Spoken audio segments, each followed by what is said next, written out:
Good afternoon, everyone. Welcome into James F. Sullivan Field here on the campus of Somerset Berkley Regional High School. I'm JJ Sylvia, once again taking you through some SB Blue Raider athletics, but this time it's the Elite Eight of the Division II Boys Baseball Tournament here in Massachusetts, and your Somerset Berkley Raiders welcome in the Milford Scarlet Hawks in a matchup that will send the victor to the Final Four at the D2 level.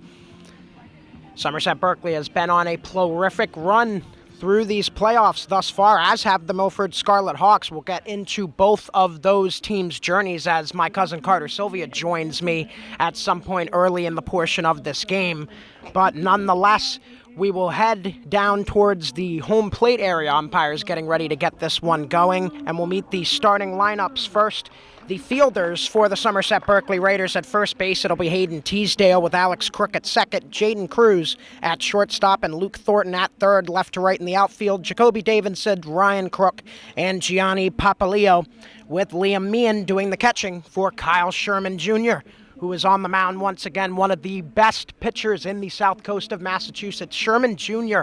on the season posts a below 2.00 ERA, which when you compare it to some of the pitchers in the area, you start to realize that this kid is truly special, topping out at about 87 miles an hour with his fastball. So we'll be looking for that to get up even into the 88-89 range as the game goes on today. Announcements underway here from Keegan Hamlet, so we'll take a pause. Back in a flash here on Somerset Access TV and SB Blue Raider Studios on YouTube.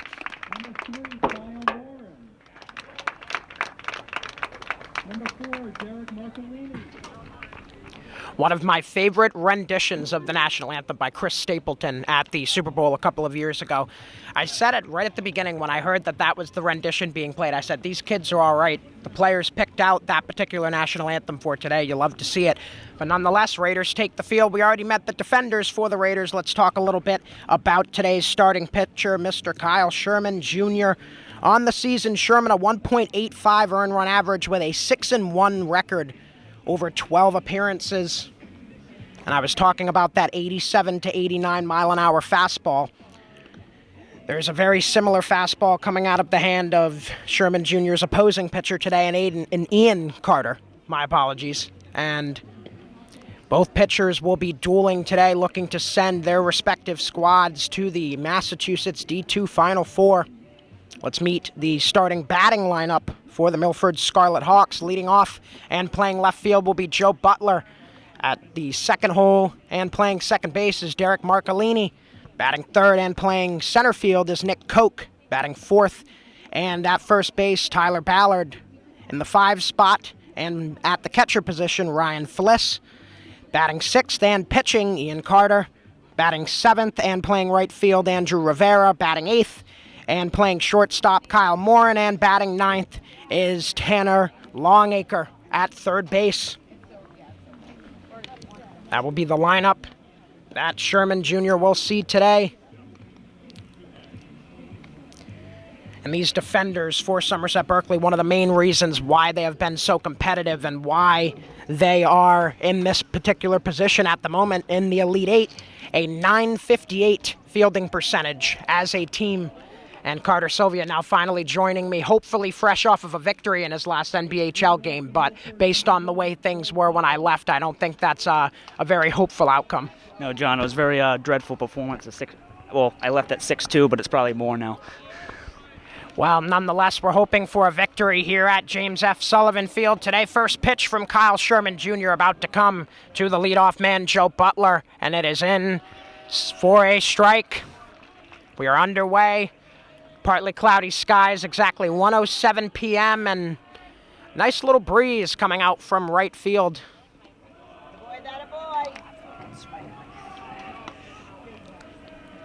Carter, I was talking in the intro about Sherman's ability to reach 87 to 89 miles an hour on his fastball. What do you think that's like for some of these high school hitters on this Milford squad to have to face, as Sherman will go ahead 0-2 in this count to start? Yeah, I mean, it's definitely difficult for high school hitters, as he's one of the leaders in strikeouts in the SEC and in Division II baseball. So hitters are going to have a lot to deal with him today. Sherman delivers that one. Got a little bit away from him. It's up high. Brings the count to 1-2.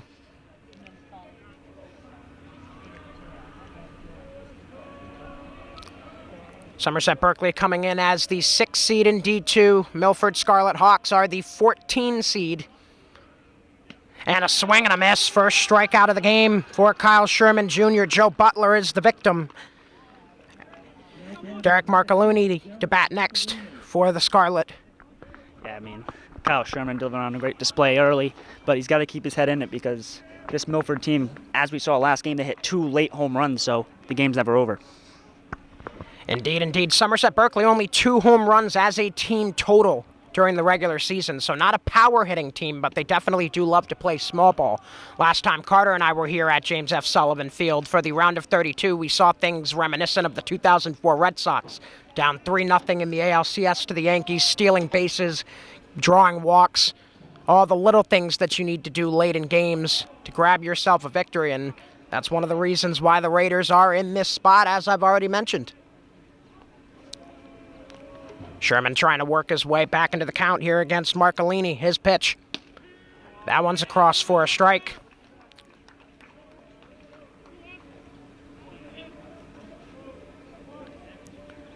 Base is empty with 1 down. Sherman, the 2-1. Just a bit up high. Meehan did a good job of trying to frame it, but won't get the call. 3 balls, 1 strike. Sherman quickly back to the set. He winds and fires. Swing and a miss. Sherman Jr. battling his way back to a full count. Trying to grab a big second out here in the top of the first. Sherman gets his sign from Liam Meehan. Here comes the 3-2. That one's low, ball 4. So Marcolini gets himself on base with 1 out. I mean, great plate discipline there by Marcolini, just trying to deal with such velocity of Kyle Sherman's pitch. Go, Nick. Not too many walks allowed by Sherman this season. So you definitely want to remember when that does happen.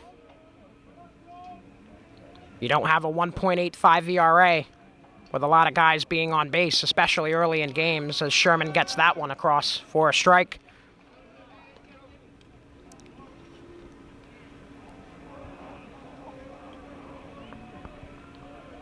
Small lead off of first for Marcolini. Sherman checks the man, looks home, and he deals. That one skips. Meehan able to keep it within his grasp, so staying at first is Marcolini. Count even at a ball and a strike.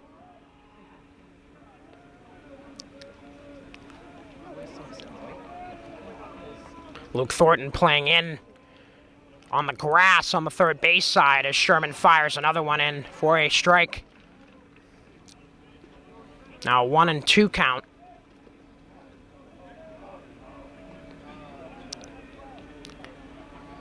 Kyle Sherman Jr. looking to make fast work of Nick Koch. We'll check over at first. Back safely is Marcolini.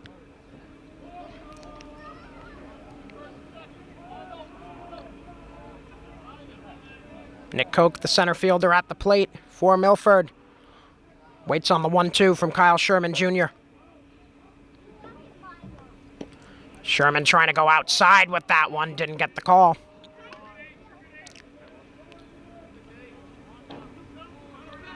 Yet another strong framing effort by Liam Meehan, but no give. Umpire staying true to his box today. 2-2 pitch on the way from Sherman Jr. Runner going, it's up high. Liam going for second, he got him! Beautiful throw by Liam Meehan as he guns down Derek Marcolini at second base.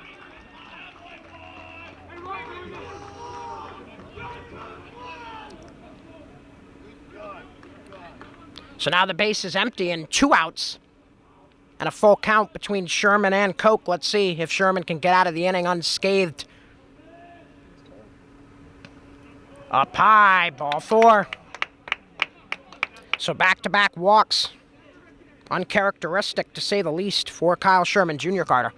Yeah, I mean, I want to go back on that pick out by Liam Meehan. I mean, he did that last game too, where he just, that first play on first base really just gets picked out almost every time because it's just a rocket arm by Liam Meehan. A little bit of a bigger lead by Koch as that one is fouled off to the right and out of play. Hopefully no cars parked on that side street. Breeze picking up just a bit. Now coming in a bit more from left field, blowing the flagpole directly towards home plate. Another check on first base by Sherman Jr. as he deals with an 0-1 count against Tyler Ballard.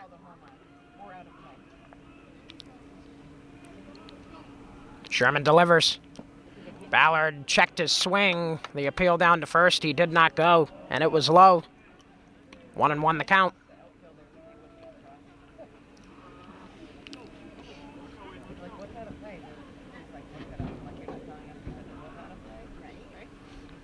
Tyler Ballard staring down Sherman as he skies another one off to the right and out of play. Let's go, Ty. Ballard falling behind in the count. 1 ball and 2 strikes. Definitely has a bit of a fan base next to us here. It's grandfather and mother. You love to see it. Sherman checking back to first again. Koch got a little antsy on that one, and Sherman noticed it, but Koch's back safely.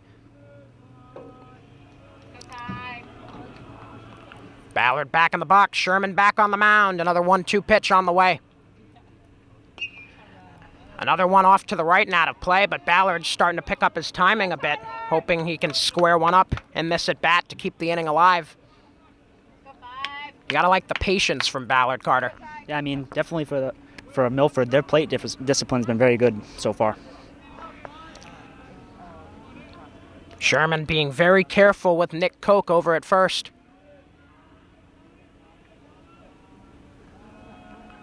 Another 1-2. That one slapped into left field, and it will drop in for a base hit. So it'll be runners on first and second with 2 outs for the Scarlet Hawks. First hit of the game belongs to Tyler Ballard. Yeah, I mean, once again, Ballard really going to 1v1 against Kyle Sherman. He came up victorious. So Ballard at first, Koch at second. And Ryan Fliss, the catcher, and the 5-hole hitter will step in. Some early trouble for Somerset Berkley's ace.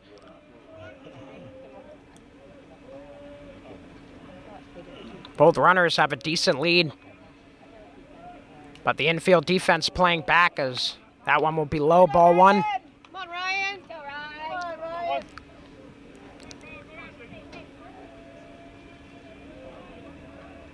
Sherman checks on the runner at second. Back home and delivers. That one fouled off to the right. Kyle Sherman definitely favoring his fastball early on in this one. Control is the question thus far with his off speed.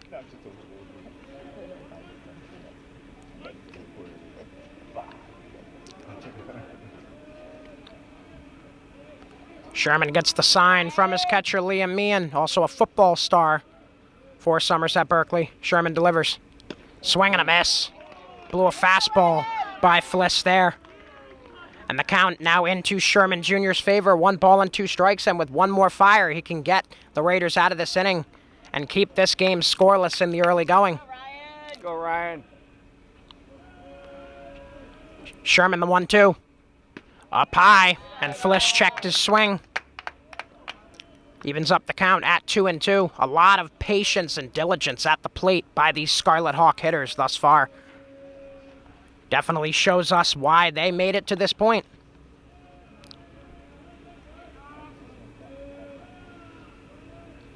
Sherman again. High and inside. Fliss had to dodge it a bit, and the count goes full once more. About the second or third time in this inning that the count has been run full for Sherman Jr. And he's about to work himself into quite a pickle if he can't throw a strike here. Kyle Sherman Jr. standing tall. Fakes and throws back to second. Back safely. is Nick Koch. And now Liam Meehan coming out to talk to his pitcher, Carter. What do you think the message is from Meehan there? I mean, it's definitely a difficult situation. I mean, you got a guy on second, so you really just got to figure out what's the best play here to close out this inning. Nonetheless, the conversation quick. Sherman's ready to go again.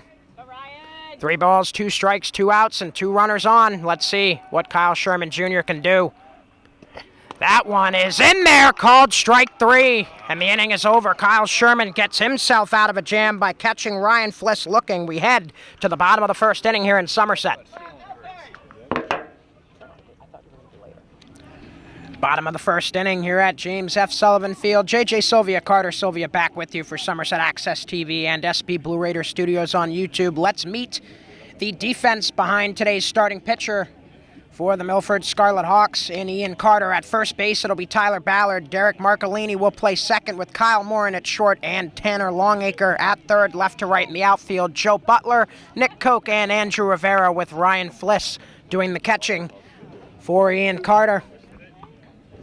And the batting order for Somerset Berkley, Jaden Cruz will lead off and play shortstop. Alex Crook at second, bats second. Kyle Sherman Jr., the pitcher, will bat third. Luke Thornton, the third baseman, batting fourth. Liam Meehan, the catcher, will bat fifth. Batting sixth, it'll be Brady Carpenter. The DH, Hayden Teasdale, will bat seventh and play first base. Jacoby Davidson batting eighth in left field. And Ryan Crook in the 9-hole in center field. Yet another one in a long line of baseball players in the Crook family in Somerset. And Carter, I was boasting a bit about Sherman's ERA of 1.85 coming into this one, but for Ian Carter, a 1.6 ERA, which definitely is impressive in and of itself. Yeah, I mean, he's also committed to Bryant as well, John, which shows how much quality he has in his game, and he's apparently can throw up to 89-90. So he's definitely, him and Sherman are going to have a great battle here today. Let's see if Carter can prevent any trouble similar to what Kyle Sherman Jr. saw in the top of the first. Jaden Cruz, who will lead off for the Raiders, if I remember correctly, is committed to Wheaton College next season. Carter, am I right on that? You are correct, John. Yeah, that's great for him. He'll be joining a good buddy of mine in Ben Oliveira, who's one of the star pitchers for the Lions over at Wheaton College. Great baseball program they have in Norton, Massachusetts. Right next to Wendell's Wings, too, in Norton. One of the great places to get chicken wings in all of the state of Massachusetts. Argue with a wall about that one, or your TV screen, for that matter. Yeah, let's go in there next year, too.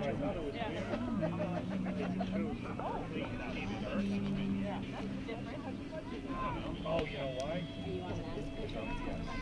What's that? Just checking. Carter, based on what you're seeing from Ian Carter here in warm-ups, similar names for the both of you here, what are you thinking should be the mindset for the Somerset Berkley batters here in this first go-round? I think they'll definitely expect the heater pitches, those fastballs, because it's his best pitch, throwing 89 miles an hour. But I think what Carter's going to do is I think he's going to go a little bit more off-speed because they're probably expecting the Raiders to think that they're going to throw the fastball. Raiders will be hitting toward a defense with a .903 fielding percentage, so fairly similar statistically speaking to the defensive prowess of the Raiders are the Milford Hawks.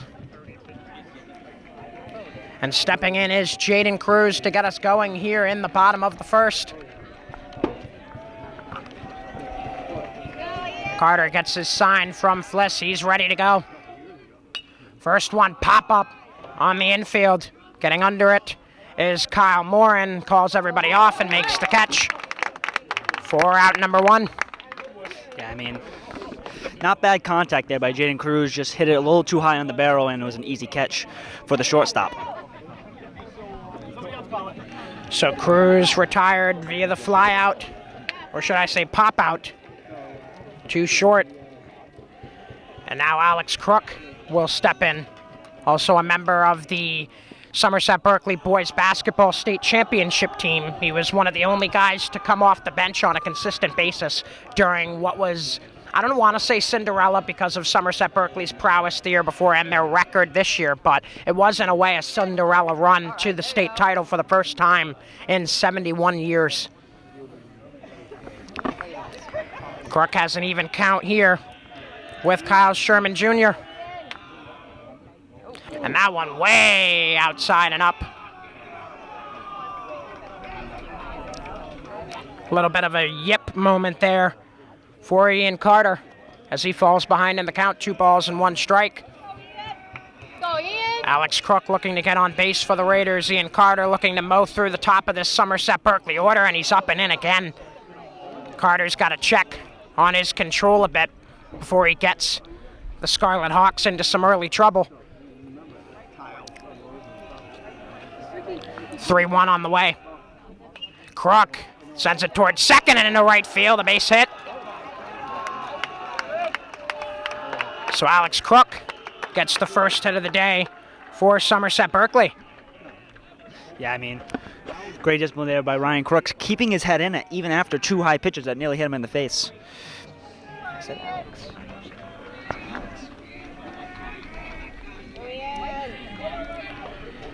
Kyle Sherman to hit next, so it's pitcher versus pitcher here with a runner on base and a decent lead for Alex Crook off of first. Carter checks on him, and now he'll go to first, quickly back.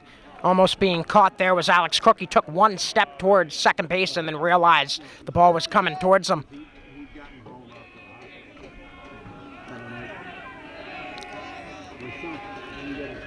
Carter paying very close attention to Crook, and he'll check on him again, back to back. Well, one thing is for certain, Carter, and it's that Ian Carter has a ton of respect for Alex Crook as a base runner. Crook, another decent lead. Seems like he's ready to go once Ian Carter delivers. There goes Crook. Carter fires. It's in there for a strike. Throw down to second. Crook is in there safely. Ball skipped in to Kyle Morin.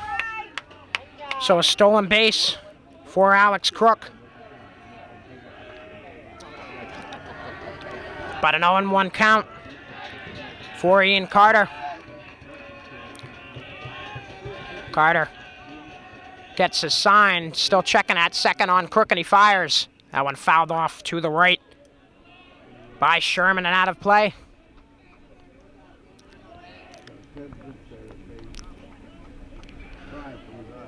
Only 1 out in the inning. Raiders already have a runner in scoring position, looking to get on the board early here in this Elite 8 matchup in the MIAA Boys Division II State Baseball Tournament.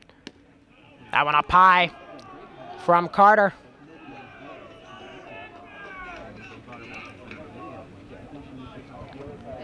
Kyle Sherman Jr. trying to stay alive at the plate, much like he did on the mound in the last half inning. Carter checking towards second base again before he comes home.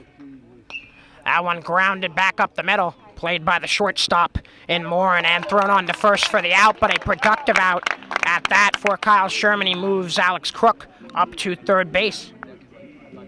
Yeah, I mean, not a bad hit by Kyle Sherman, but just that very good discipline by the shortstop just to get the first base and get the easy out.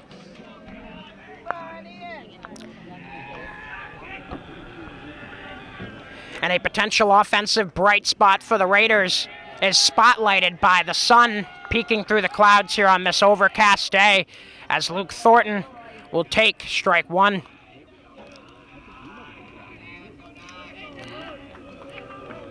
Liam Meehan waits on deck with his shin pads already on. 2 down and an 0-1 count. Carter delivers to Thornton up top. Evens the count at 1-1. Alex Crook ready to go on contact at third base.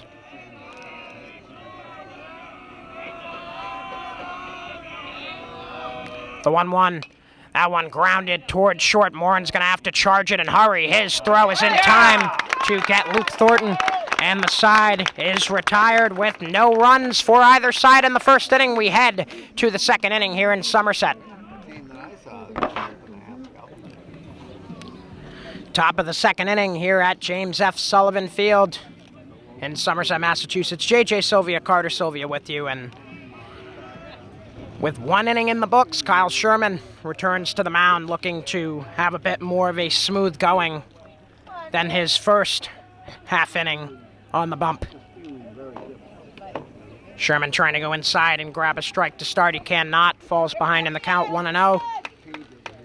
To Ian Carter, who had himself a fairly solid inning on the mound in the bottom of the first. Carter now taps that one between third and short. Cruz makes the play. A long throw. He got him. Jaden Cruz channeling his inner Derek Jeter there. That was beautiful. Yeah, I mean, that's why he's committed to Wheaton there. I mean, just a great rocket of a throw to first base and great catch there by Mo, as we like to call him. An absolute missile across the diamond by Jaden Cruz. Ian Carter is retired 6-3, and stepping in is Andrew Rivera, the right fielder. Rivera will take strike one.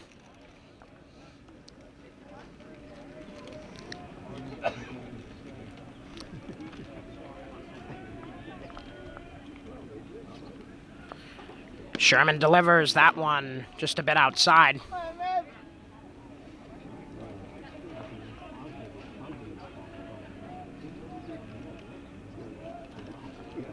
Rivera batting 152 on the season in 16 appearances as that one hits him. Rivera taking one for the team there. And another one-out base runner for the Scarlet Hawks. Yeah, I mean, Kyle Sherman looked a little shaken at the plate here. Hopefully he can dial it in and bring this game home for his team. Both teams showing early that they are willing to sacrifice whatever it takes to move on.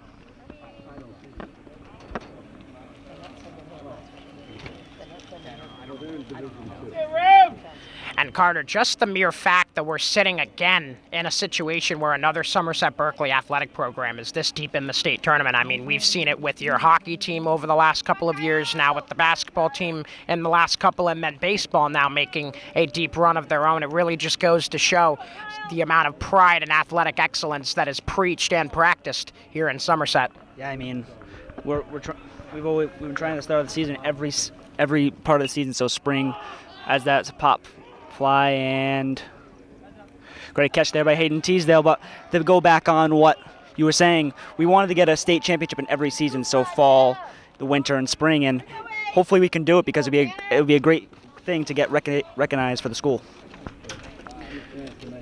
Kyle Morin retired via the foul fly out. And now 2 down in the inning. Scarlet Hawks trying to create some 2-out magic, much like they did in top 1. Sherman checks on Rivera and fires way up high. Mean had to spring up to grab that one. Kyle Sherman, much like his performance in the round of 32, just getting himself warmed up. He'll work out the kinks in the armor as the game goes on, as that one up high as well. Sherman falling behind 2-0 to the 9-hole hitter in Tanner Longacre.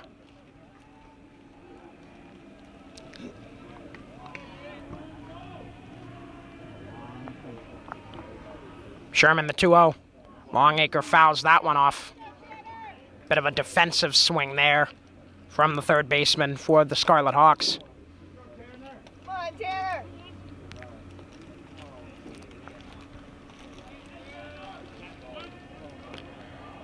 Sherman working with a little bit of a slower pace than we saw in Somerset's round of 32 victory.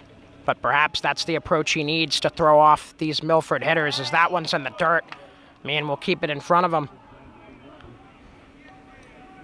And Sherman having a difficult time finding the strike zone in this particular at-bat. Let's go, Tanner. Tanner Longacre standing tall in the box, waiting on his pitch. Sherman again. Longacre grounds that one up the middle. Crook will play it on a couple hops for out number 3 to retire the side. We go to the bottom of the second. Not much action thus far in what looks like it could be a pitcher's duel here on Somerset Access TV and SB Blue Raider Studios on YouTube. Bottom of the second, and back on the bump is Ian Carter for the Milford Scarlet Hawks. JJ Sylvia, Carter Sylvia back with you on the call. Carter will face Liam Meehan first, one of the boys who has the 2 home runs, or one of the 2, I should say, that the Raiders have hit all season. Meehan, a running back on the Somerset Berkley varsity football team as well. Another student athlete at Somerset Berkley who comes from a long line of family members to attend the school and play sports for them, as that one fouled to the right end out of play. Meehan falls behind 0-2. So Ian Carter, very similarly to his pitching counterpart and Kyle Sherman Jr., favoring his fastball early on in this one. And the question is, will the Raider hitters be able to catch up with his top speeds? 0-2. Off speed, just inside.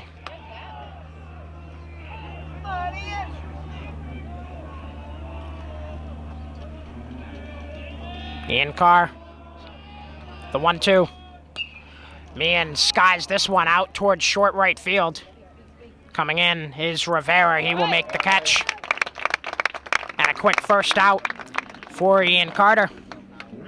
Yeah, I mean, it's once again, it's decent contact by Liam Meehan, but just slightly high on the barrel again, and it's an easy fly out for the Red Hawks.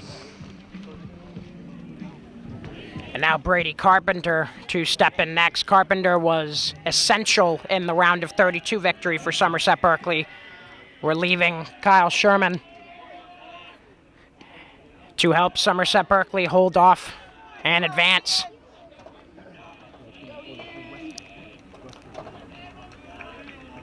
I believe it was against Longmeadow. Is that correct? Somerset Berkley in the round of 32 was Longmeadow they defeated. And Carpenter, though he doesn't throw as hard as Kyle Sherman, definitely has some junk that he can take out of his bag of tricks, and he used it to his advantage in those late inning moments.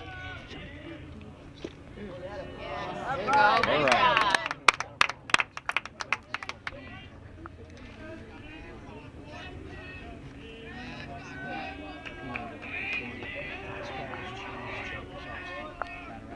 Carpenter fouling that one off to the right to keep himself alive. Count stays 2-2.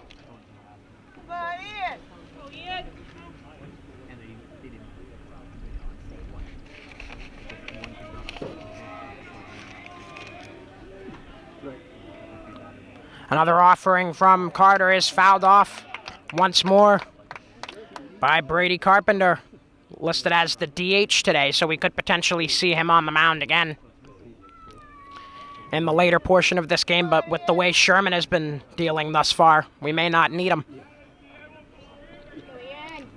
Still 2 balls, 2 strikes, and a 0-0 tie here in the bottom of the second of the Elite Eight.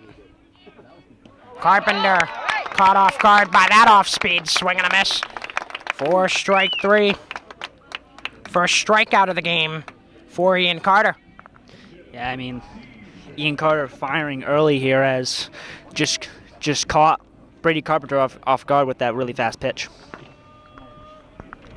Looked to me like a slider, but it's hard for me to tell. I'm used to calling games from up above home plate, so it's a little easier to see the movement of the pitch, but I'd say slider or curve on that one. Nonetheless, Carpenter was buckled. 0-1 count to Hayden Teasdale, who's been a hero on multiple occasions in this state tournament run thus far for the Raiders. Chops it to third. A throw a little bit off base, but nonetheless completed for the out by Longacre, and that retires the side. We are scoreless through 2 innings. Carter Sylvia and I will see you in the top of the third. Top of the third inning here in Somerset. JJ Sylvia, Carter Sylvia back with you, and Kyle Sherman Jr.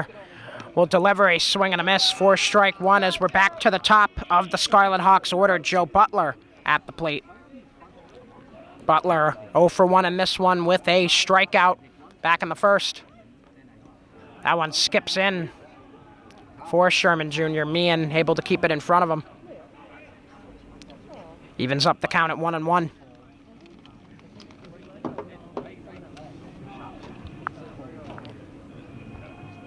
Kyle, the 1-1 offering. Swing and a miss. He went up high that time on Butler. And back into Sherman's favor goes the count. 1 ball and 2 strikes. Sherman looking to keep the line moving. That one chopped foul. Nice defensive swing there by Joe Butler. Keep himself alive for at least 1 more pitch. Once again, third baseman Luke Thornton playing fairly in. As that one chopped to short. Cruz should be an easy play for him, and it is. That's out number 1. As Butler is retired, 6-3. Yeah, I mean, Jaden Cruz using a rocket arm to his advantage again, as it seems every time the ball goes his way, it's going to be an out. Cruz looking like he is more than prepared for his upcoming collegiate baseball career.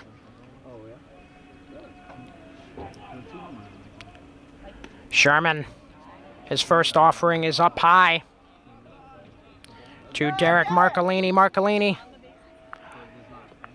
drew a walk back in the first inning, ended up getting caught stealing. Another one up high from Sherman. Go, Derek. A fast-moving game thus far, only about 1:45.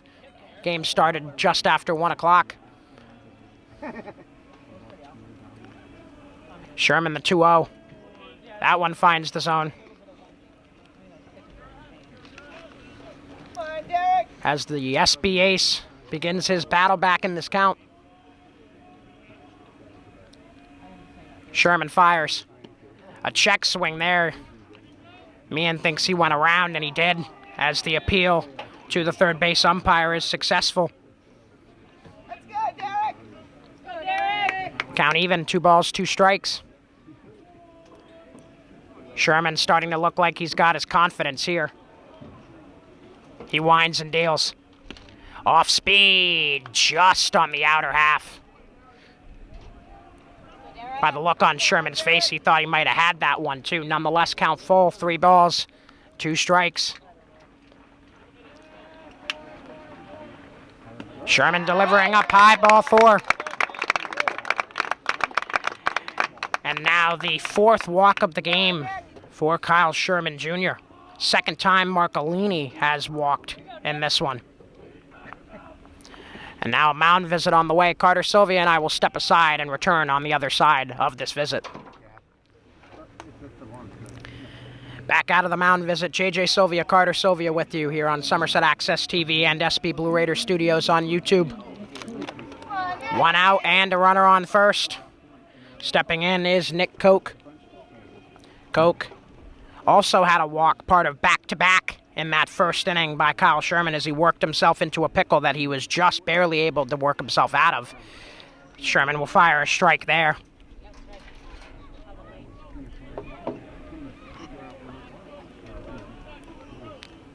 Oh, and 1 the count. Sherman checking on Marcolini over at first. He fires. That one in the dirt. Nice stop by Meehan. Come on, Nick. Now a 1-1 count.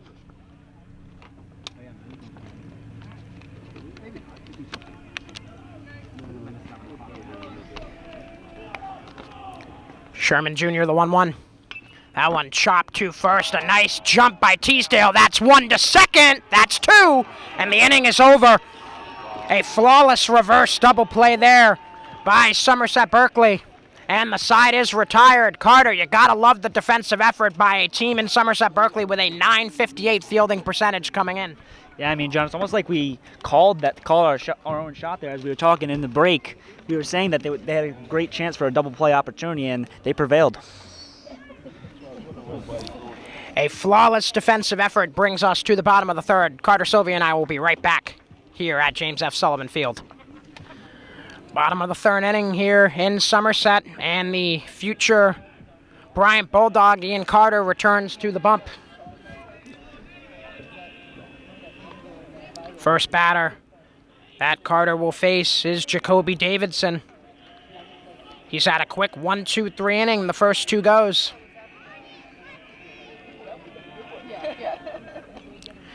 And he'll start off on the right foot there as Davidson will foul that one off. Come on, Ian.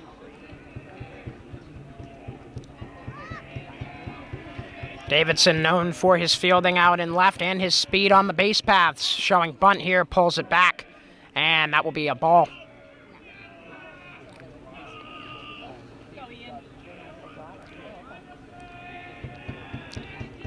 Carter gets his sign from Fliss and deals home. Davidson watches that one go up high. Works the count into his favor at 2-1. Come on, Ian.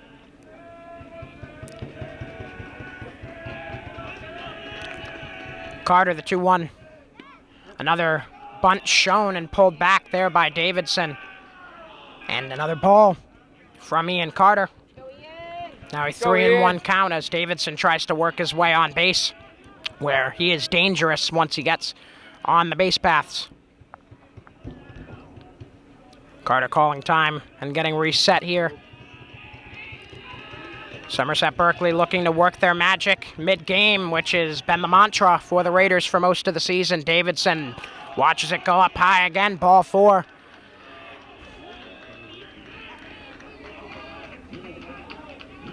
Tremendous vision there at the plate by Jacoby Davidson, Carter.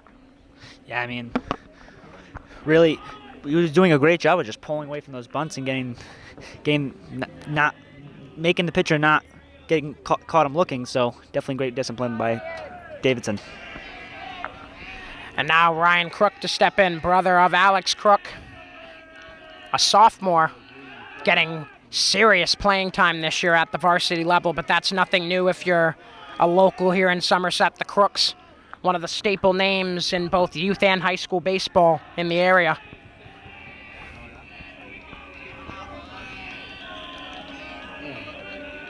Davidson with a sizable lead off of first. Carter fires with Davidson going. The throw to second will be not even close. Jacoby Davidson, speedy as ever.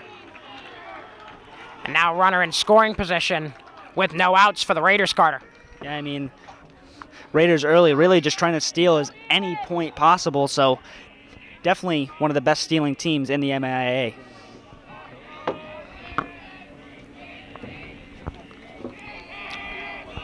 Carter slowing his pace down a bit here. Got to be careful of the delivery to Crook. He's able to get the bunt down third base side, and nobody's going to be able to get there. It splits Carter and Longacre, and it will be first and third with no outs for the Raiders. A flawlessly executed bunt single there for Ryan Crook. I just want to talk about how fast Ryan Crook got to that base there. He was flying in. That shows how much effort and grit they have on this Raider team. Grit, especially when you get late in these state tournaments. I've said it in pretty much any sport. When the teams are as even as they are at this point, the smallest things, your grit, how far you're willing to go, the sacrifices you're willing to make, that's what makes a game this late in the state tournament. And then in this Elite Eight, it is going to be no different. Back to the top of the order, Jaden Cruz steps in. A check to third, and now the runner heading up to second base. Crook will be there, and it will be second and third.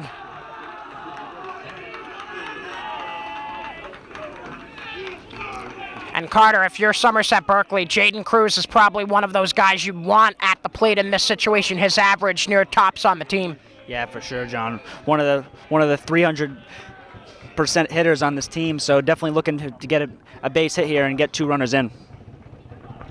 And they're going to call a balk here as well on Ian Carter. So we will have a bases loaded situation with Alex Crook stepping in. Come on, Ian. Let's go, Milford. Let's go, Milford. And what was bad has gotten worse for the future Bryant commit in Ian Carter. Middle infielders started tight and now moving back. Corner infielders staying where they are at the base of the grass. Alex Crook, quite a good line drive hitter. Let's see if he can split one of the gaps here. That one low and in the dirt. Nice stop by Fliss behind home plate. It's ball one.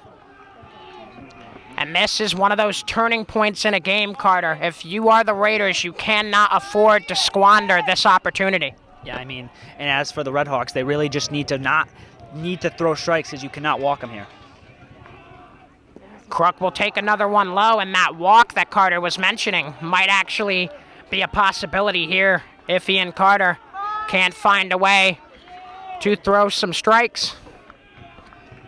Carter has been flawless with his execution, especially around the corners thus far in this one. It's surprising, trying to paint the corner there, and he does. As he starts his battle back, it's now 2-1. Let's go, Ian. Bottom of the third, no outs, and the base is loaded. Right now, all we care about is Carter versus Crook. Crook grounds this one back up the middle. Morin will play it on a hop, and it's a high throw to second base. One run is in, now 2 runs are in, and the Raiders, with a little bit of small ball, are going to grab a 2-0 lead. Yeah, I mean, just a costly mistake there, and that's a game of inches where if he catches that ball, that could be an easy double play, and there's not 2 runs scored. So reaching on an error is Alex Crook. 2 runners score in Davidson and Ryan Crook. Moving up to third base is Jaden Cruz, and now a mound visit on the way for Ian Carter. And Carter, if you're in that huddle right now on the bump, what are you saying to Ian Carter in this situation? I mean, I don't think he's been pitching bad. He's actually been pretty disciplined at the plate. It's just, I think it's a collective effort. The pitching needs to be good, and the defense really needs to step up and just prevent from mistakes happening like that again.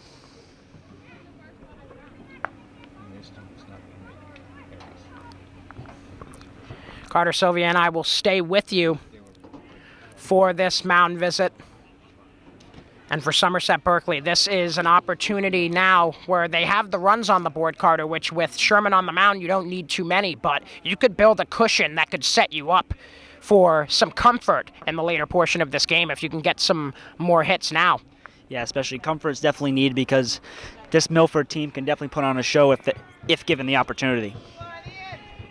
You definitely want more runs on the board if possible if you're the Raiders. This offense for Milford is no joke, to say the very least.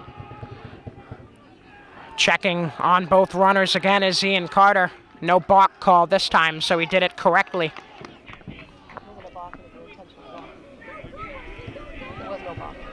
I do have to correct myself. Thank you to the Milford fans. It was an intentional walk last inning, not a balk, so I do have to correct myself on that particular matter. I checked him to score. That's what coach went out and put him on first. It wasn't a balk. I think there was some confusion among all of us about that, so Right. No one else advanced. definitely good to know for my stat sheet. Right.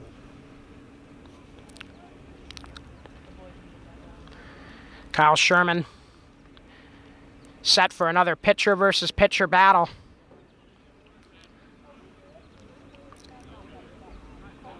Sherman 0 for 1 in this one, grounded 6-3 out last time at the plate.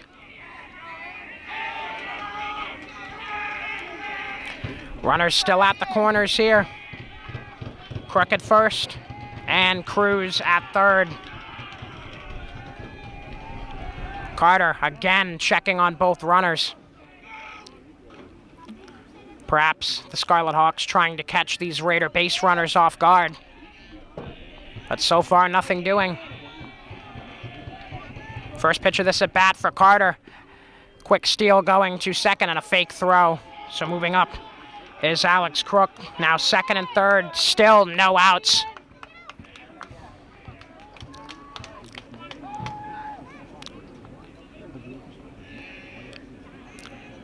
Kyle Sherman Jr. at the plate looking to avenge his ground out from last at bat. The delivery from Carter. Sherman showing bunt.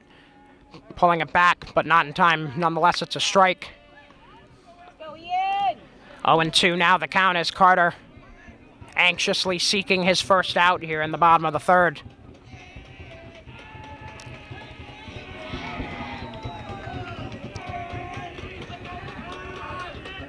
Carter the 0-2. A swing and a miss. and it's in the dirt, so they'll head down to first to get the out. Runners will stay where they are at second and third. Good execution defensively by Milford. And Sherman retired.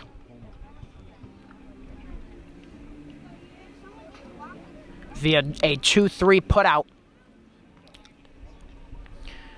And now Luke Thornton stepping in. He's also 0 for 1 with a ground out 6-3.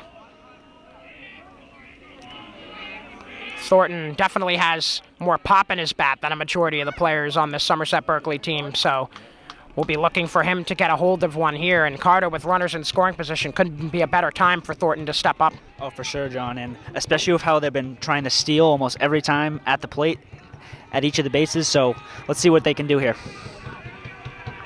Thornton showing bunt as well. Raiders definitely leaning into the small ball here. It is a cross for a strike from Carter, so Carter works himself into another 0-2 count. Let's go in. As I have seen a dramatic shift in the confidence and feistiness of number 8 on the bump right now. Or 6, I should say. The delivery, low. Go in. Go in. A 1-2 count. Crook at second and Cruz at third. Carter deals. That one low as well.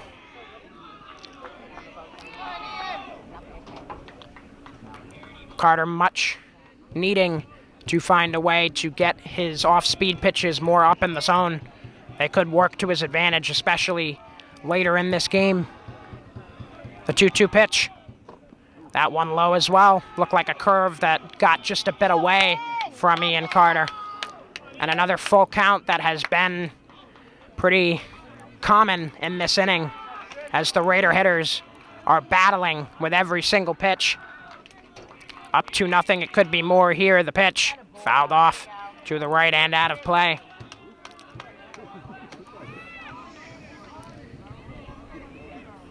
Let's go in. 3 balls and 2 strikes. Still, Luke Thornton battling against Ian Carter. Carter delivers. Up high, ball 4, and another bases-loaded situation.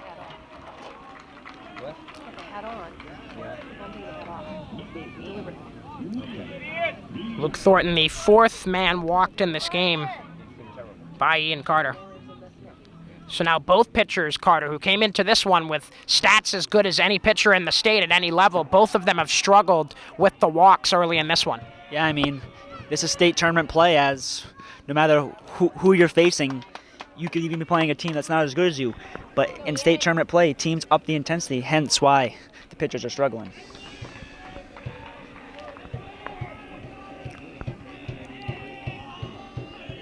Carter, the 0-1 with the bases loaded, and Meehan will watch that one go inside. Liam Meehan 0 for 1 as well. He flew out to right field in the second inning. Raiders getting close to batting through the order here in the third. Meehan skies that one back behind home plate and out of play.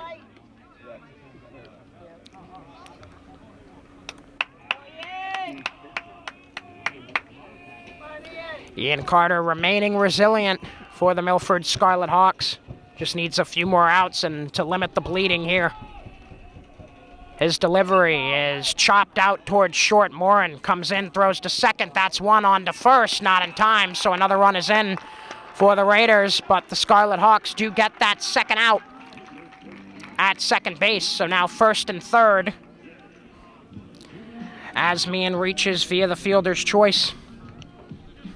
Yeah, I mean, just a great hit there by Liam Meehan. All he really needed to do was get the ball in play, and it was a guaranteed run scored. Most certainly, at this point in the game, an ideal spot for Somerset Berkley, looking to tack on runs that can serve as a cushion. Because, as Carter said, at any moment, this Scarlet Hawk offense could wake up, and in a big way. Got to shout out my Uncle Justin Sylvia dropping off some food for the broadcast team. It's a family affair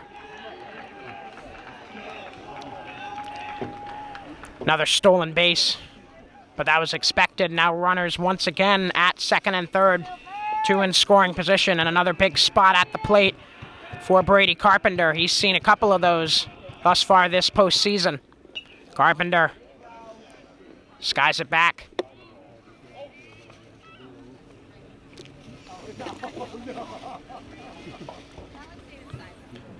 Two outs in the inning. Ian Carter only needs one more, and with the Raiders up 3-0, Milford still is within striking distance if they can stop the flood here.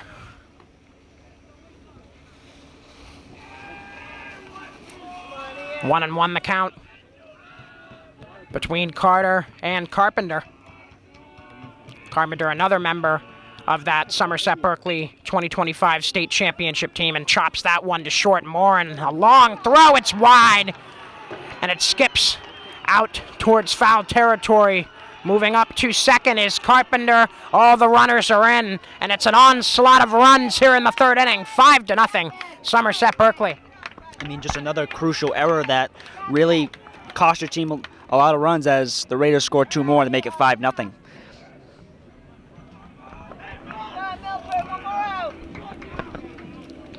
I'll be interested to see who might come in possible relief of Carter. Obviously, he's shown the capability of battling back against adversity in games prior, so I wouldn't be expecting him to go anywhere anytime soon, as that one's up top to Teasdale. Come on, Ian, let's go.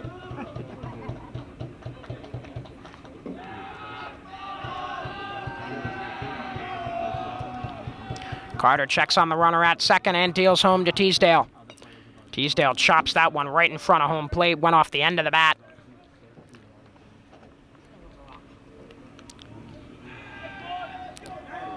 This third inning, a long one, coming up on half an hour here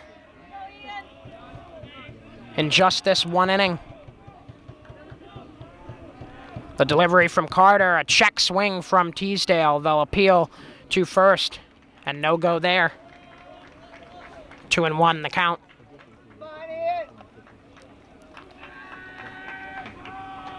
If Teasdale can get on base here, the Raiders will bat through the lineup here in the bottom of the third. 2-1 pitch about to come from Ian Carter. Teasdale swings and misses, or should I say fouled it off. Foul tipped at that. 2-2.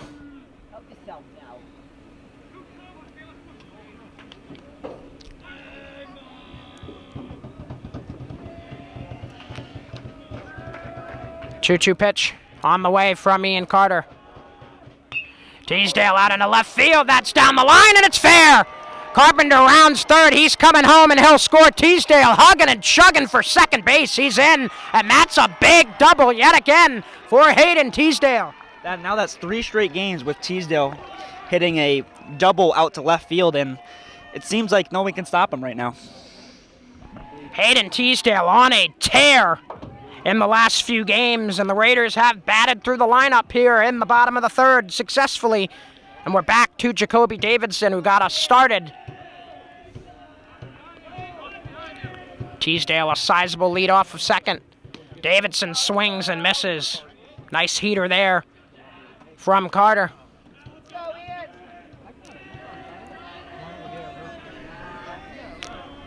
Teasdale not going anywhere. Morin checking on him just behind him. He'll retreat back to his spot. The pitch to Davidson is behind Ryan Fliss. Davidson gets out of the way as Teasdale moves up to third. Thought for a second about coming home, but he will stay put.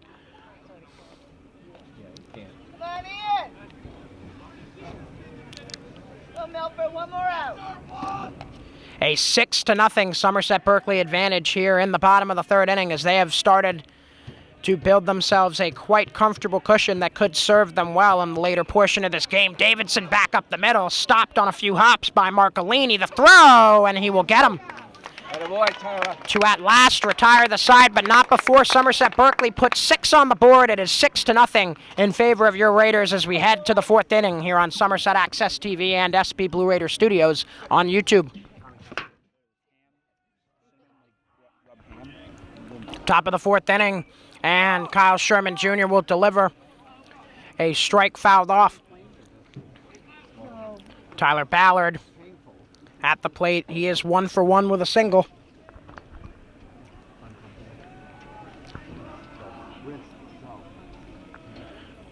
The delivery to Ballard is drilled out to left center field. That one might have the carry, and it one hops the wall and goes out of play.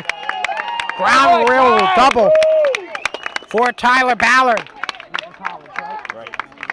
And the Wheaton College commit stepping up big here for his squad, down 6-0. That's a leadoff double. I mean, that hit kind of came out of nowhere. I mean, no one was really expecting a ball to almost go out of play, be a home run in center field. So definitely an impressive hit. Yeah, that one was smacked. I would love to see the launch angle and the speed at which it was launched on that one. Came out of there like a rocket. And as we said, Carter, these Scarlet Hawks, they can hit, and they can hit quickly if they need to.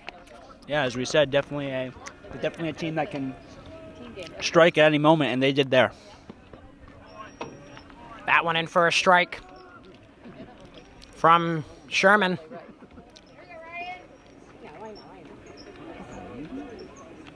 Couple of strikeouts in this one for Sherman to go along with those walks, as playing mind games with him is Tyler Ballard, as that one is skied out to left. Jacoby Davidson a couple steps to his left to make the catch.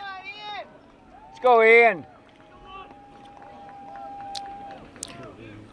Ballard will hang at second. Fliss retired via the flyout to left. Now Ian Carter stepping in.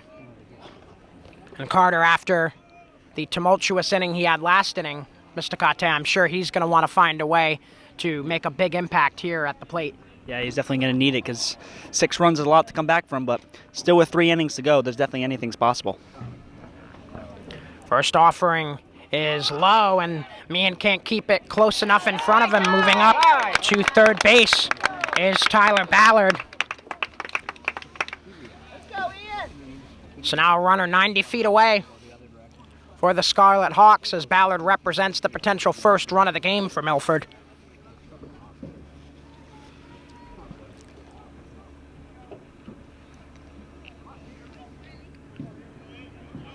And the sun's starting to become a more frequent flyer here in this one. Clouds starting to dissipate just a bit, making for a nice backdrop and some nice baseball weather here in Somerset. Off-speed pitch in for a strike from Sherman.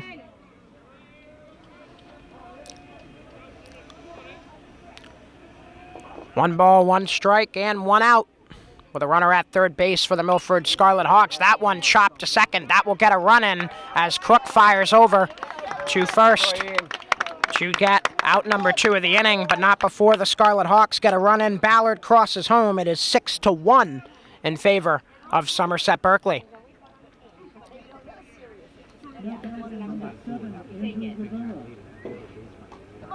Let's go, Rev. Now Andrew Rivera stepping in. Rivera was hit by a pitch his first time up, and he fouls that one off. Go, 7.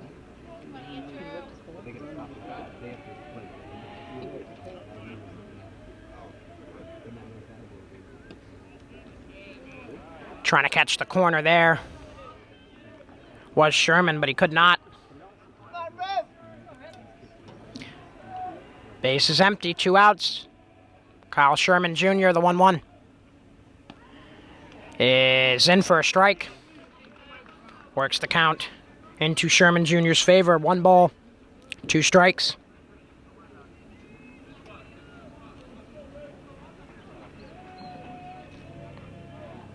Sherman takes a deep breath and winds and fires. Swing and a miss. Kyle Sherman starting to heat up quite a bit. His 3rd strikeout of the game, as Andrew Rivera is the victim. Carter Sylvia and I will see you in the bottom of the 4th here in Somerset. Bottom of the 4th inning here at James F. Sullivan Field on the campus of Somerset Berkley High School, as we chug along here in this Elite 8 matchup of the MIAA Division II Boys Baseball Tournament. Go, Ian.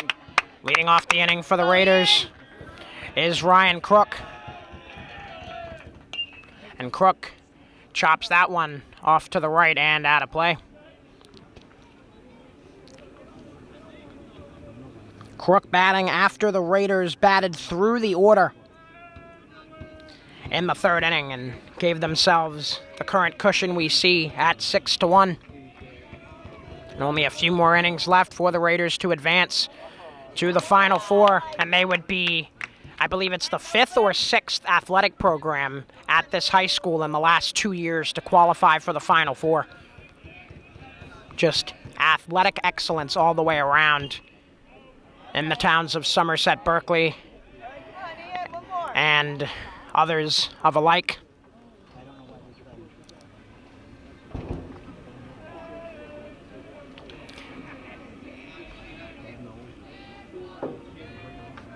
Ian Carter, another offering to Crook. He swings and misses for strike 3. Second strikeout of the game for Ian Carter. Yeah, Ian Carter really settling in here, and for his team, they're really going to need to piggyback off him because they need to shave off 5 runs before the end of this game. And back to the top of the order we go again. Jaden Cruz will begin the third run-through of the Raiders' order in this one. Cruz will take strike 1.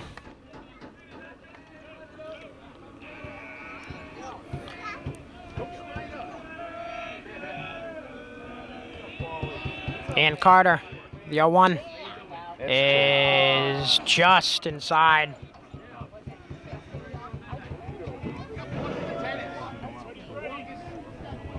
Now 1-1. Carter with the right hand. Fouled off by Cruz and out of play.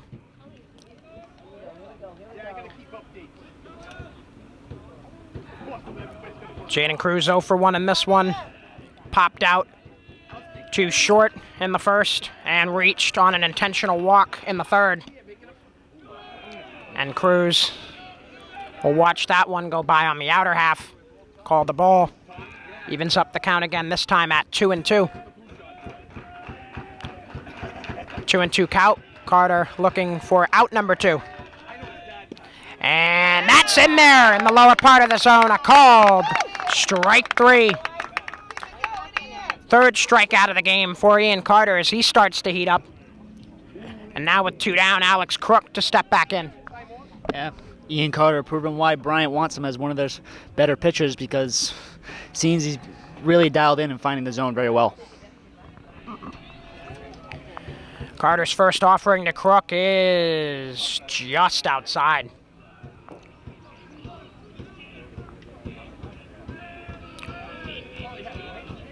Crook in this one. 1 for 1, reached on an error in the third and singled in the first. 2-0 count. Crook known for his plate discipline, so it's no shock that he's in this situation. 2-0 pitch from Carter. That one fouled off right at the plate. Called the foul ball.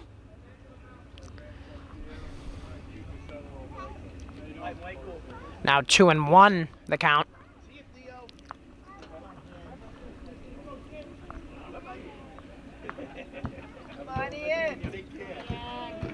Wind starting to calm down a bit, now pushing out more towards right field instead of back towards home plate. Crook back up the middle, Morin the nice scoop on 2 hops, and across with a nice dig at first base by Ballard.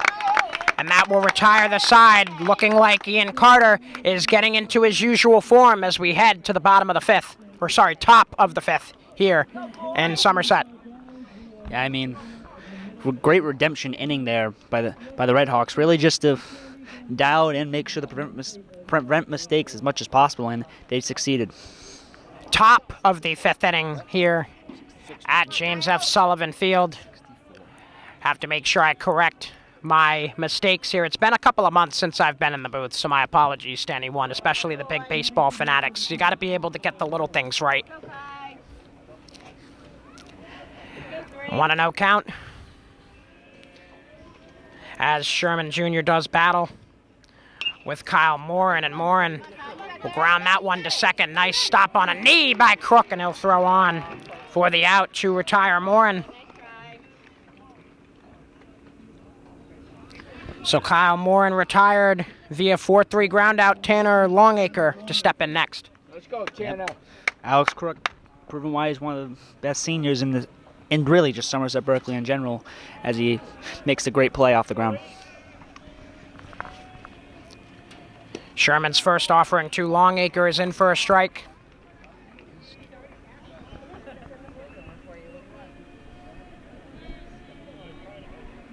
Once again, Thornton playing in shallow on the infield grass. As a swing and a miss there by Longacre brings the count to 0-2. Kyle Sherman Jr. looking to get yet another quick inning in the books on the mound.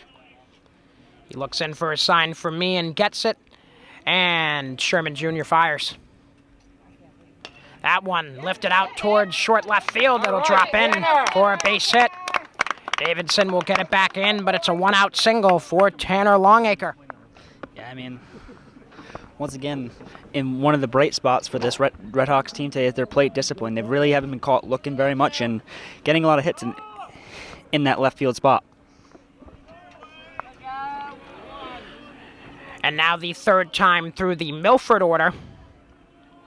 About to go as Joe Butler will step in with a runner on first in the form of Tanner Longacre. Butler fouls that one off to start his at-bat.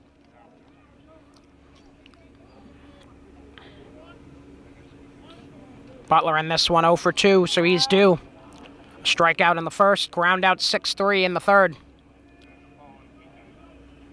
That one lifted left side, but into foul territory. So an 0-2 count again. Back-to-back 0-2 counts for Kyle Sherman Jr. Let's see if he can get a put away this time around.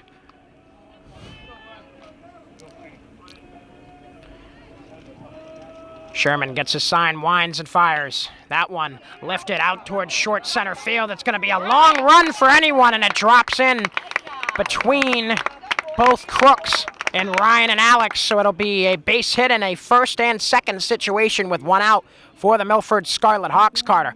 And the Scarlet Hawks really showing, as we said before, they're a quick strike team, and they're striking as they're trying to get back into this game. Derek Marcolini stepping in now. 2 walks for him in this one. Marcolini will take strike 1.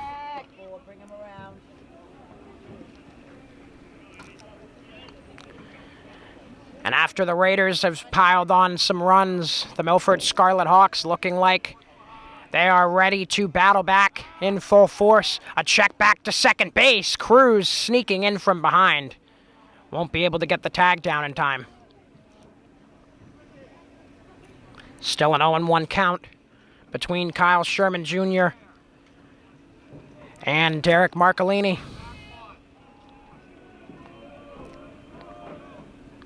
8 deals to 4. Swing and a miss. And now a check to second again. This time Crook there. Can't get the tag in quick enough either. Back safely is Longacre.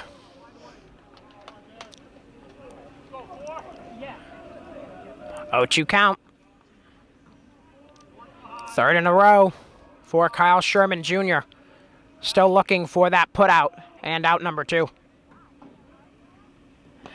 That one is sliced foul off the third base side.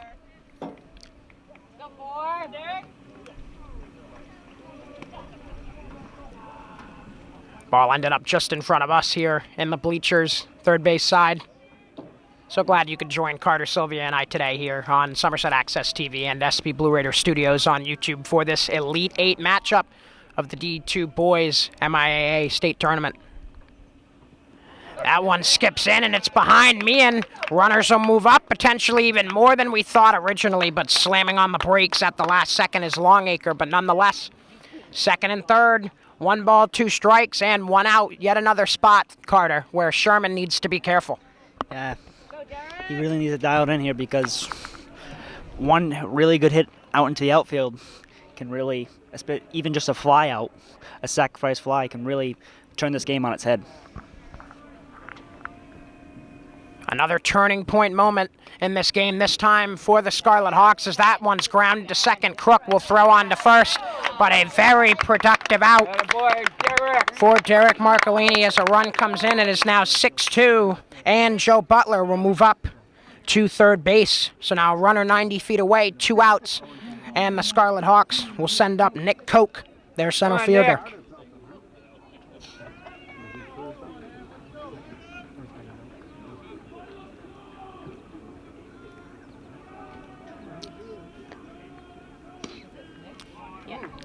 First offering to Nick Koch is in for a strike from Ian Carter. Sherman, I should say. A lot of mistakes today. I wonder if it's the heat, what it might be. Who knows? Nonetheless, Sherman, another. Up high.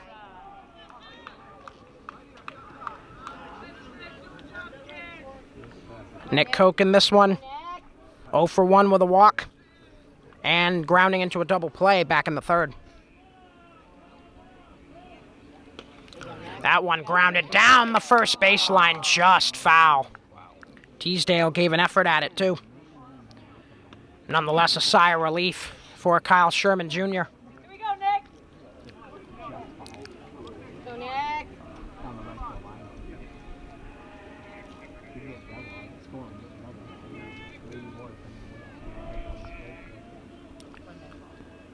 Sherman, the 1-2.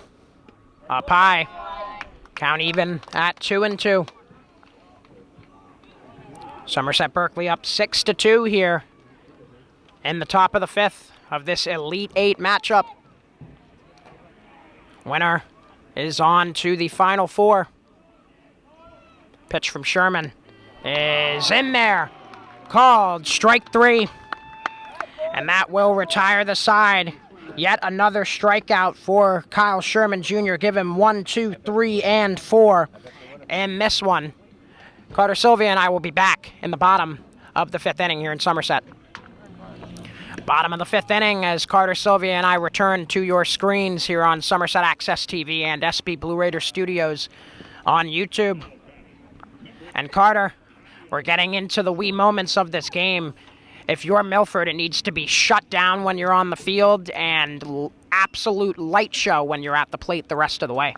Yeah, and you cannot have any more mistakes in this game. It needs to be picture perfect in order to get back and score those 4 runs. Before the Scarlet Hawks can focus on any of that, they need to get through this half inning as Ian Carter returns to the mound. He delivers his first. That one fouled off and out of play.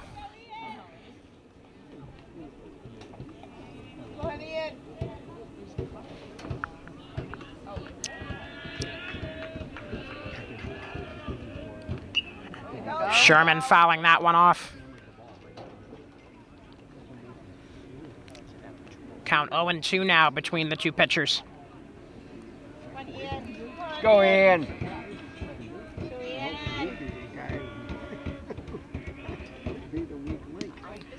Another one skipping in.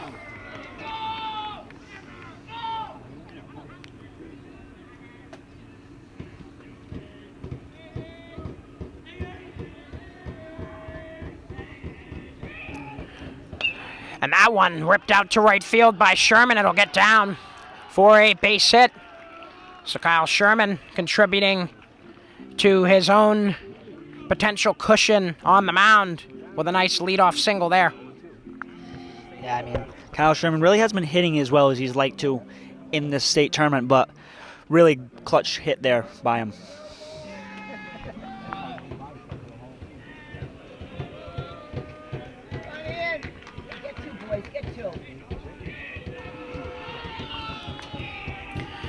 And now Luke Thornton at the plate once again. Ian Carter checking on the runner at first base.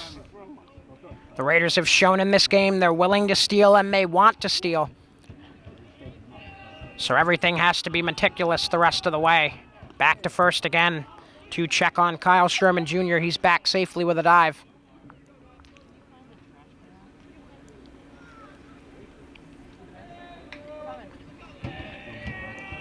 This game running at about an hour and a half long right now, one of the longer games we've seen here at James F. Sullivan Field this season.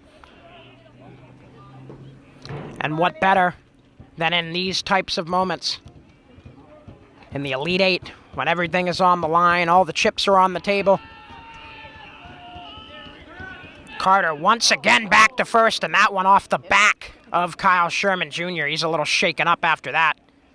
Let's hope he's okay. Yeah, hopefully he's okay, because the Raiders are definitely going to need him for the rest of the game on the mound, so... And Carter, we were talking in between innings about what the approach might be for the Raider pitching staff the rest of the way. Given the lead you have currently, if Sherman continues to deal, what do you think would be the move for Somerset Berkley? I mean, you have two viable options in Evan Isidorio and Brady Carpenter. My idea is Evan Isidorio usually starts is the other starting pitcher besides Kyle Sherman, so I would think Brady Carpenter would come in for relief. And let's put you in the shoes now of Milford Scarlet Hawks head coach Alex Dion. If you're, thinking about Ian Carter right now, you understand that if you are able to make it out of this game, Carter's one of those pitchers you're going to want available in a potential state championship game. So how much are you going to be thinking, if you're head coach Alex Dion, about load management for Ian Carter? I mean, it's probably one of the most difficult decisions in baseball as a manager. I mean, you really have to figure out what's the best choice for my pitcher. As you said, if we come out of this game alive, do we use him for the state championship, or do we try and use him as much as we can here in this game just to get out of this game? So it's really a tough decision. Somerset Berkley head coach Jason Martin, the athletic trainer, and others checking on Kyle Sherman Jr. right now. From first glance, seems like he's okay. Carter, Sylvia, and I are going to step aside for a quick moment. We'll be right back. Well, the good news for all of us watching, Kyle Sherman Jr. is okay. He will remain out at first. And now Luke Thornton will continue his battle with Ian Carter, who is in need of a lights-out inning to boost the chances of the Milford Scarlet Hawks coming out of this field victorious today and moving on to the Final Four. Heading for second base as Sherman. Throw comes in, and it's a bit in front of the base, so Sherman will reach on a stolen base. And now another runner in scoring position for the Raiders with no outs, looking similar to that big third inning in the way it's starting for Somerset Berkley offensively.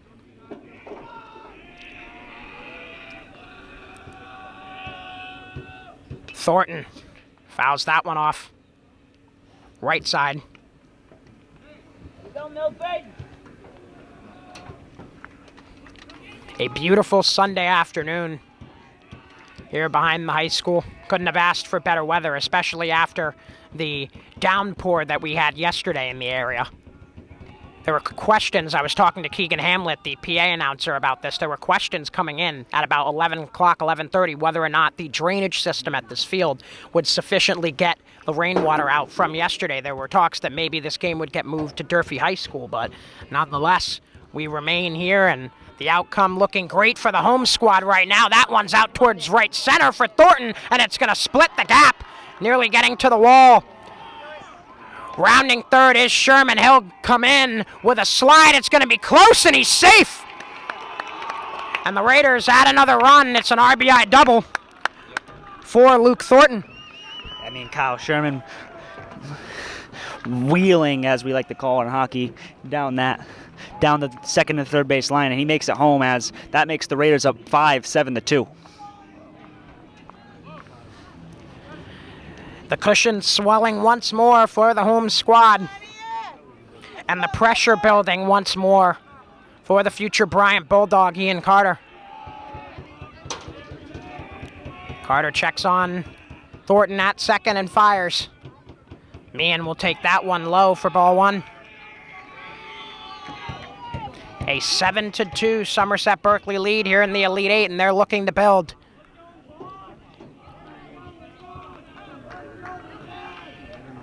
Carter taking his time, the 1-0. Meehan out towards left field. That one heading towards the line. It's fair and it's down. Here comes Thornton to the plate. Meehan heading for second base. It's back-to-back doubles and an 8-2 lead for the Raiders. Liam Meehan, one of the biggest power hitters on this Raider team, cracks another double into left field, seeming like a common theme for this Raider team, and that puts them up 6, 8-2. Raiders nearing double digits in runs. Pinch hitter coming in to replace Liam Meehan. Pinch hitting for Meehan will be number 15, Anthony Alderman, the senior right fielder as he's listed, but in this situation, he's a pinch runner for some speed here. Still no outs in the inning. Carter delivers to Carpenter. It is up high, ball one. And the frustrating afternoon continues for Ian Carter.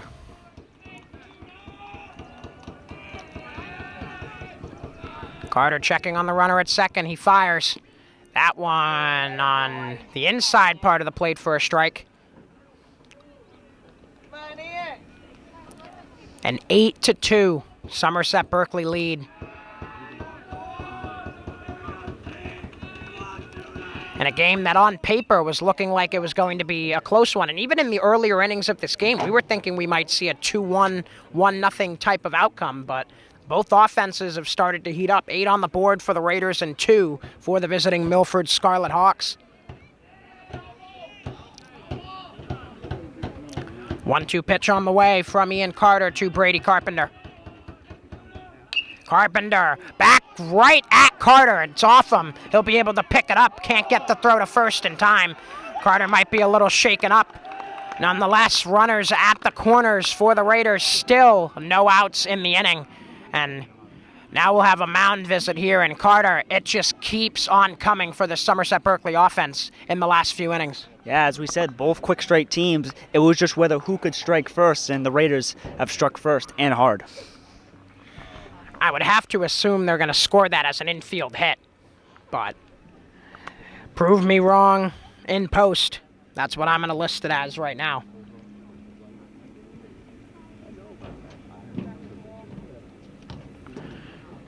So moving up to third base is Alderman. Alderman, I should say. One of the names I haven't really encountered too much yet in my time with this baseball team this spring. But nonetheless, playing a pivotal role here as he sits at third base. This mound conversation here, Carter, has to be a pretty serious one, as this game could get away from the Scarlet Hawks very quickly. I mean, it looks like it has gotten away from them already. But once again, baseball is a game of could be a lot of lead changes, and you never know what could happen. I mean, 6 runs may seem impossible in 2 innings, but despite what you may think, this Red Hawks team can be a quick-fire team if they get dialed in.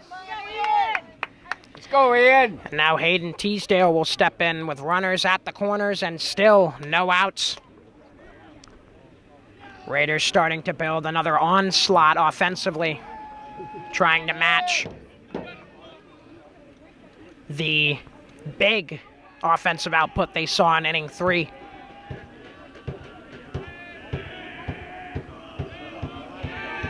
Carter checks on both runners, and he's not going to deliver home this time. Was looking to throw to third, but I don't think that it was fully expected by Tanner Longacre.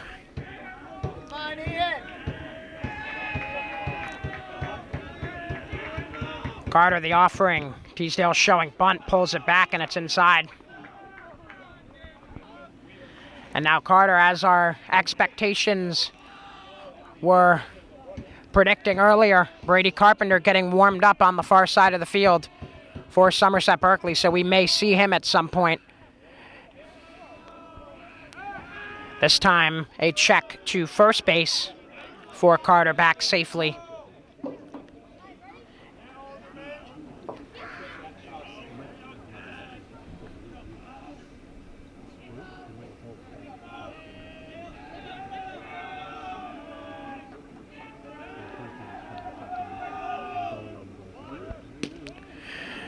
That one not going to be across for a strike, and a stolen base as well.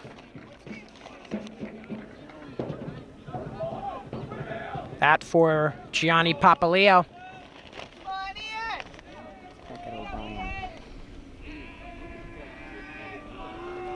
Beckett O'Brien. That a boy, that a boy.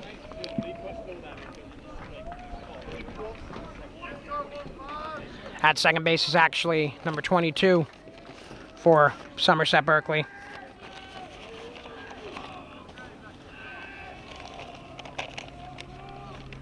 And that one is in for a strike. A nice off speeder there from Carter. His name's Beckett O'Brien. Beckett O'Brien at second and Anthony Alderman at third. The delivery from Carter is grounded to third. They'll check the runner and throw to first to get a much-needed first out for the Scarlet Hawks here in the fifth inning. Only 2 innings left to go before we crown a victor, and Jacoby Davidson will step in next. And let's see what Jacoby Davidson could do here, as he potentially could drive in 2 runs to make it a 10 score lead. Sorry.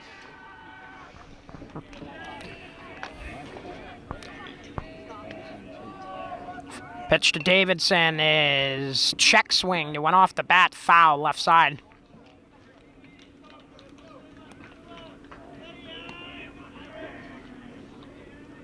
Third base umpire showing off some of his skills, getting the ball directly back to the pitcher himself after the foul ball.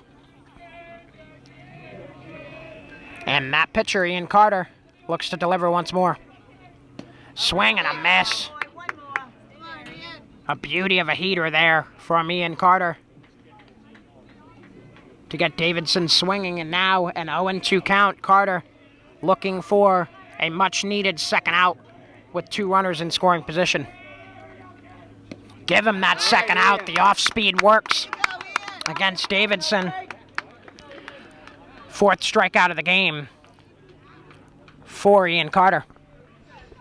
And as Ryan Crook gets up here, as I said again, even though it's 2 outs, they could still take, if they get those 2 runners in, an 8-score lead. So let's see what he can do here in order to even give more cushion to this Raiders defense as they get on the mound. Now to the number 9 hitter in the center fielder, Ryan Crook. Crook skies that one up behind home plate. Looks like it might be in play. Moving over is Fliss. He's got it. And that will retire the side. The Scarlet Hawks able to avoid any more damage from Somerset Berkley. It is 8-2 as we head to the 6th inning here in Somerset. Go, Milford. Go, Tyler. Start it off, kid. Top of the 6th inning here at James F. Sullivan Field on the campus of Somerset Berkley Regional High School. Kyle Sherman's first offering is grounded to short. Cruz plays it on 3 or 4 hops and a laser across for a quick out number 1. And Jaden Cruz, in typical fashion, as John described, throwing the laser over the first base for the easy out as Brian Fliss is up to bat.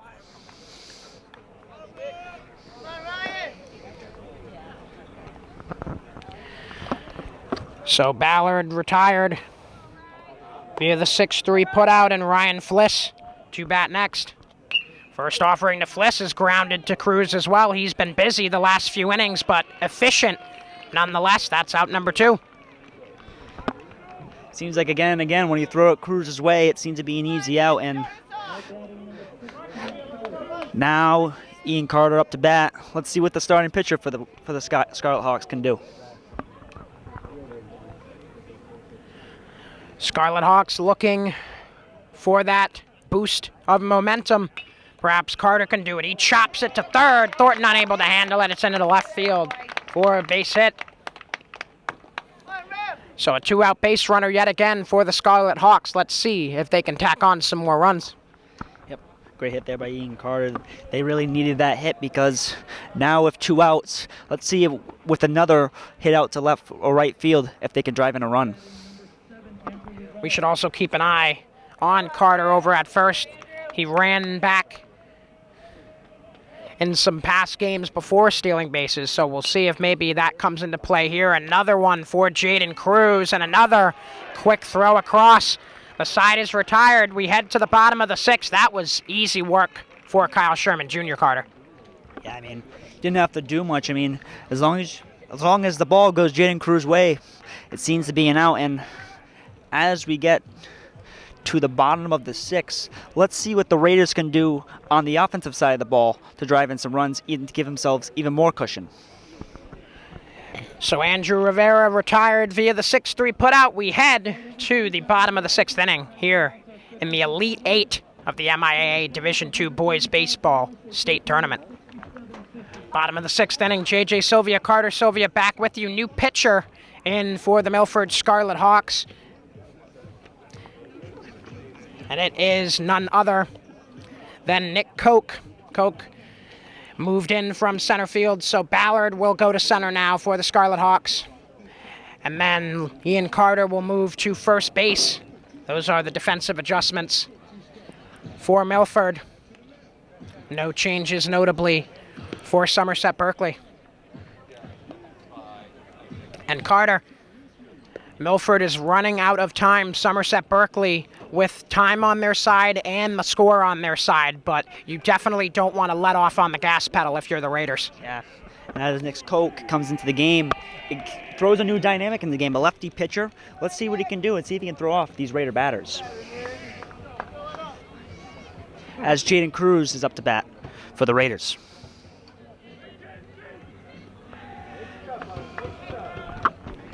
Cruz, the top hitter in the order for the Raiders, will get us started in the bottom of the 6th. First pitch on the way from the left-hander, Nick Koch, will be ball 1.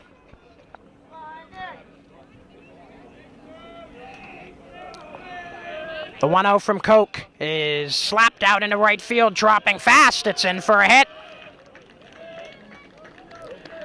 First hit of the game for Jaden Cruz. Jaden Cruz starting off the inning strong as Alex Crook's up the bat. Let's see if the Raiders can drive in a run and put this game away. Now, Alex Crook stepping in. Crook grounded out 6-3 last time up.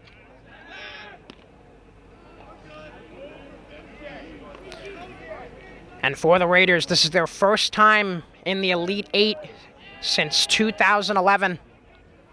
And this baseball program seeking their first state title since 2006. So we're coming up on 20 years since we've had a baseball state championship here in Somerset, as that one catches the inside corner for a strike off the hand of Nick Koch.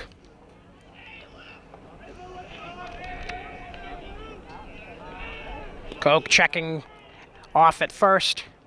Back safely is Cruz.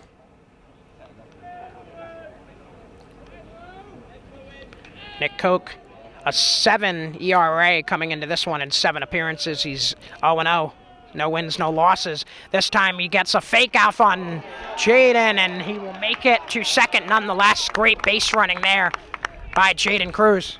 Jaden Cruz putting on a show day on defense and offense as he steals another base there. And it seems like the stealing by the Raiders is really confusing these Scarlet Hawk pitchers. A lot of nifty and shifty base running by the Somerset Berkley Raiders today. One of the big reasons why they have the sizable lead they do, as Crook slaps that one into right center field, charging in and making the catches. Andrew Rivera tagging up and heading to third base is Jaden Cruz. The throw gets over the third baseman, and Cruz will come in to score the 9th Somerset Berkley run of the day. That'll probably be an error. Yeah, and for the Scarlet Hawks, it's another one of those crucial errors that lets up runs, and they really need to start dialing it in here because time's running out. Come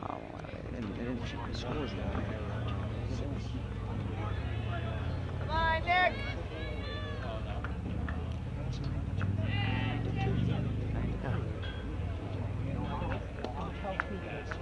All right.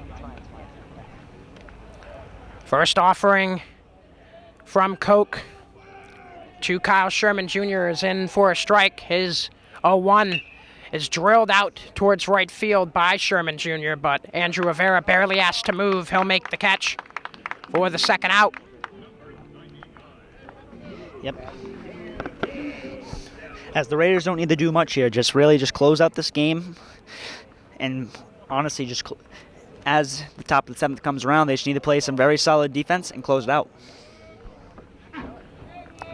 A much-needed sigh of relief for Milford that is quickly taken away from them as Thornton will slap it into left for a 2-out base hit. And Carter, what I was saying was, ever since Nick Koch had come in, it seemed like there was a much more settled down tempo for this infield. But right there, Luke Thornton breaking the ice and grabbing his 2nd hit of the day after the RBI double last inning. As Liam Meehan's up to bat. And that'll be ball 1. Meehan in this one looking to grab another hit for himself as well. Had an RBI double of his own as part of back-to-back between Thornton and Meehan last inning. Raiders on the verge of a 10-piece here in the Elite Eight. Again, fighting their way towards a potential first state title since 2006. That one inside from Nick Koch.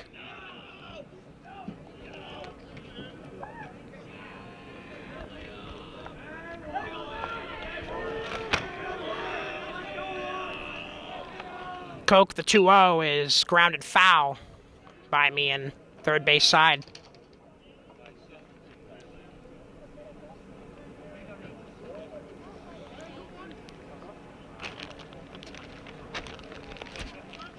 Koch working much faster than the starting pitcher in Ian Carter. He fires home that one, a ball. The throw down to second is not in time. Another easy stolen base for the Raiders. Luke Thornton grabbing it this time. And now a 3-ball and 1-strike count between Koch and Meehan. This could be a chance where maybe you give Meehan the green light here, Carter. Yeah, especially with his exceptional power. Let's see what the Raiders can do, because the way they're stealing right now, I mean, it's impossible to stop. The 3-1 to Meehan is drilled out towards left center field, falling fast, and a nice running catch for Joe Butler, and the side is retired. We head to the 7th and final inning here at James F. Sullivan Field. We'll be right back here on Somerset Access TV and SB Blue Raider Studios on YouTube.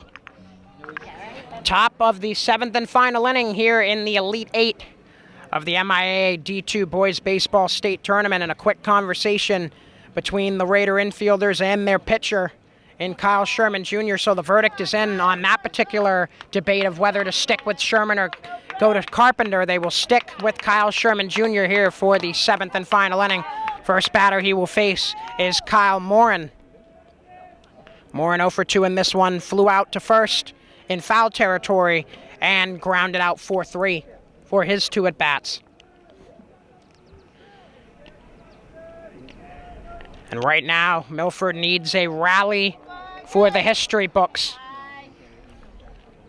And it all starts with their number 8 hitter in Kyle Morin. 1-1 pitch on the way from Kyle Sherman Jr. Up top. 2-1 the count now.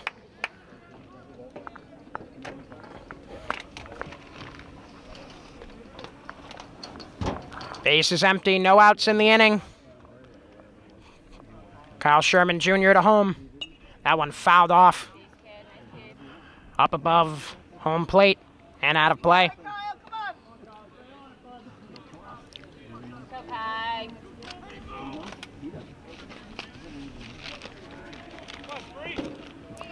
Sherman looking to continue the trend of up and down batters for the last few innings, and that one fouled off again. As staying alive is Kyle Morin.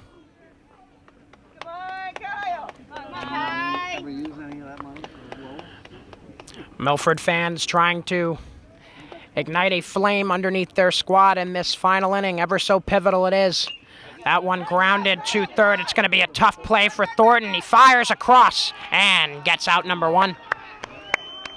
I mean, great play there by Luke Thornton. Hasn't seen the ball much today, but when asked upon to deliver, he executed with perfection. Let's go, Tanner. And now Tanner Longacre will step in. Longacre 1 for 2 with a single and a ground out in this one.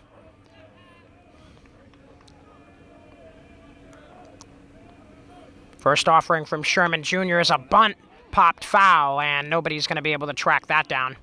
It's over near the Milford dugout. Come on, Tanner. Go, Tanner. Scarlet Hawks with only 2 outs remaining in their season, looking for a miracle. Somerset Berkley looking to advance to the Final Four for the first time in a while.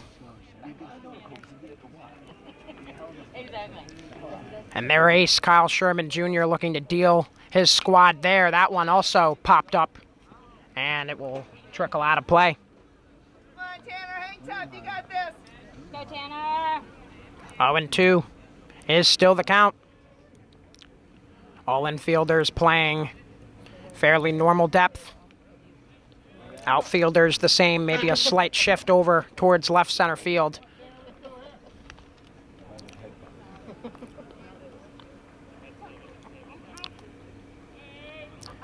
As this game slows down and every single moment becomes oh so crucial the rest of the way. Sherman the pitch. That one foul tipped. And continuing to fight is Tanner Longacre. Not going away easy against the Somerset Berkley ace, who has worked his tail off in this one to keep the Raiders with the comfortable lead that they have, but he has some thanks to give to his bats and the incredible base running of the Raiders as well. That one skied out towards right center field. Going to be a long run, but coming in and making the catch is Gianni Papaleo. And with one more out, your Somerset Berkley Raiders will advance to the Elite Eight. Let's see if they can advance out of the Elite Eight. Let's see if they can do it. And Carter, this has been just an unbelievable atmosphere today. A lot of positivity around from both sides, and just a moment to be remembered among many memorable moments this year for SB Athletics. And at the start of the year, this Raiders team was not expected to go far in the state tournament, and they've really defied all the odds and is going to hopefully have a great run to the state championship. Can't say anything else until we finish up this contest. 1-1 count, 2 outs, 9-2 in favor of the Raiders here in top 7. Pitch from Sherman is grounded. This could be it. Charging in his Cruz. He'll throw across, and your Somerset Berkley Raiders advance to the Final Four, where they will attempt to win their first state title since 2006. Final score today, 9-2 in favor of your Raiders as they defeat the Milford Scarlet Hawks here in the Elite Eight. Winning pitcher will be Kyle Sherman. Losing pitcher will be Ian Carter. And Carter Sylvia, any final thoughts before we head out today? It was honestly a great performance by the Raiders today, offense and defense, and now with a clear, with their eyes sight on the state championship, let's see what they can do next game and hopefully the game after. At least one more game, if not 2, left for the Somerset Berkley boys varsity baseball team this season. But for now, Carter Sylvia and I step aside. For our entire Somerset Access TV crew, the Somerset Berkley Blue Raider Studios crew, my partner Carter Sylvia, our cameraman Brian Moniz, and the amazing Milford Scarlet Hawks fans who were sitting next to me providing me with some spotting advice. I'm JJ Sylvia, wishing you a good rest of your evening from here at James F. Sullivan Field.